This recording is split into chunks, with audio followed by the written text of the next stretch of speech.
What's up, everybody? I'm Chris from Slappers Only, and it's a new week, so that means I'm back with a new Proximity Chat solo. I don't really have any outline topics or anything like that to talk about this week. I'm kind of just going to wing it and see where we end up, and I hope you're okay with that. We'll find out. Let's get on with it.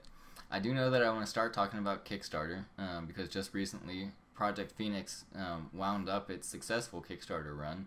I was a backer. I'm really looking forward to the game. It's supposed to be like it's not the be all end all of JRPGs, but it is going to try to reinvigorate the genre, as it's kind of gotten a little bit stale and away from its roots, and Project Phoenix intends to take it all back to the roots with an actual overworld map, which to me is a big deal because the last game that I played with one of those was like Final Fantasy IX, and that was a long freaking time ago. Sorry. I just think that JRPGs should have overworld maps, but whatever. That's just me. Anyway, so back when Ryan and Adam and I were doing our original proximity chats, we talked about Kickstarter, and while I was, I think I was the only person that had actually backed a game at that point. I saw the potential for Kickstarter to kind of like fall off a cliff when a developer, you know, sooner or later took the money and ran. Didn't deliver its product that it promised that it was going to, and Kickstarter doesn't really have any way of enforcing that. They don't really have a way to, make sure that people get their money back and that kind of stuff, and that's, unfortunate. But I saw, something like that happening, and it has since then. I thought people would kind of get a little bit jaded with the whole thing, stop donating so much, that you weren't going to see as many big projects and everything, and I was totally wrong. And I'm actually really okay with that because we've seen a lot of really cool stuff, and I just think it's going to help everything in the long run. When, yeah, it's not the traditional way that games get published by Kickstarter, and I don't know that it ever will be, but it's going to open a lot of publishers' eyes when stuff like, Project Phoenix, Star Citizen, Project Eternity, all these games that the big publishers wouldn't spend money on anymore because they said they were dead genres and that kind of stuff.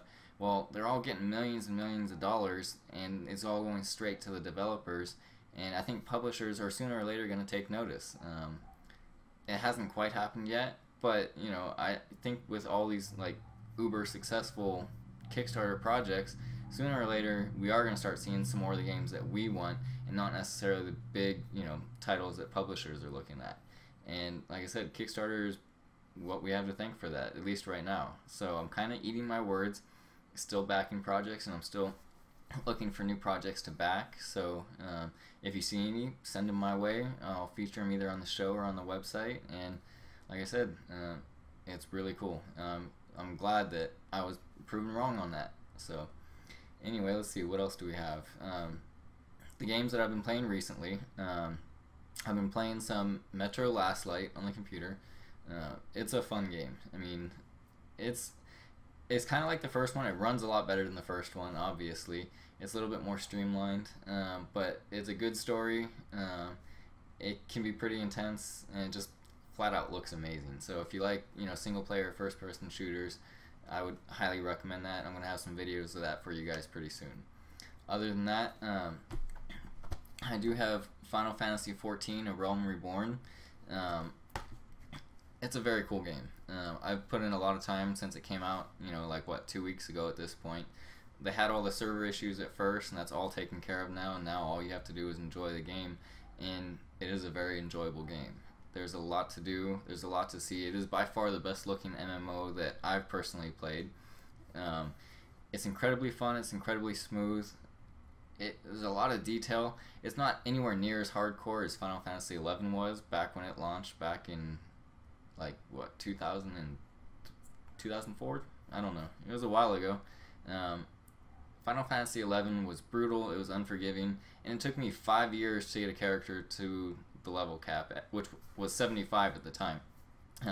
Not to say that I've gotten a character to the level cap in this, but it's moving a lot quicker. It's a lot of fun. One of the cool things is, I like playing games with a controller if I can. I don't know why, but it's just, the way that I prefer to play games, unless I'm playing something like Battlefield or something like that. And the controller mapping in this game is just awesome. It's a very intuitive system, which to me is even easier in this game than using like the mouse and the keyboard.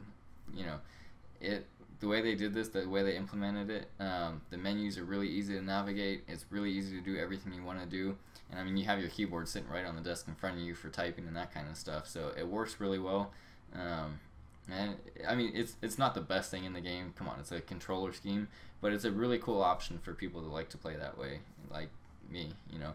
So anyway, besides that, I have been playing some Tales of Xillia on the PS3 a little bit when I get the chance, but between Metro Last Light and Final Fantasy XIV, I almost said 11, I haven't played as much as I would have liked, but sooner or later I'll get around to that as well. And let's see, what else is there? There's games I'm looking forward to, and to be honest, right now there isn't a whole lot. Although I do have to ask you guys for advice. We have 4 days until Grand Theft Auto 5 comes out, and I have never, ever played a Grand Theft Auto game. So tell me, as somebody who's never played a Grand Theft Auto game, should I play Grand Theft Auto 5? It looks kind of cool. I mean, I don't know what to expect from it. It looks pretty cool. It looks pretty, you know, wide open. The whole city exploration, the map of the game was kind of leaked, but it looks really cool. And I think maybe it might be time for me to give it a go. What do you guys think? Let me know, please, because I'm curious and I don't want to spend $60 on something that I'm not going to enjoy. Anyway, that's about it for this week. It was a really uneventful week in the news. Pretty much all we had was a lot of Xbox One versus PS4 stuff. This and that. They're going back and forth and saying whatever. We have 2 months to go until we, you know, get our hands on the consoles and whatever. It's going to be fun. I don't think you can make a wrong decision. I think both are going to be great consoles. And like I said, that was really about it in the news this week. So I hope, you know, there's more news next week. I hope we, you know, talk about something a little more substantial.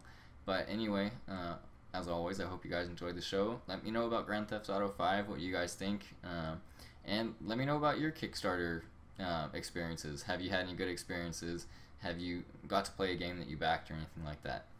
And that's it. Until next week, I will talk to you guys later.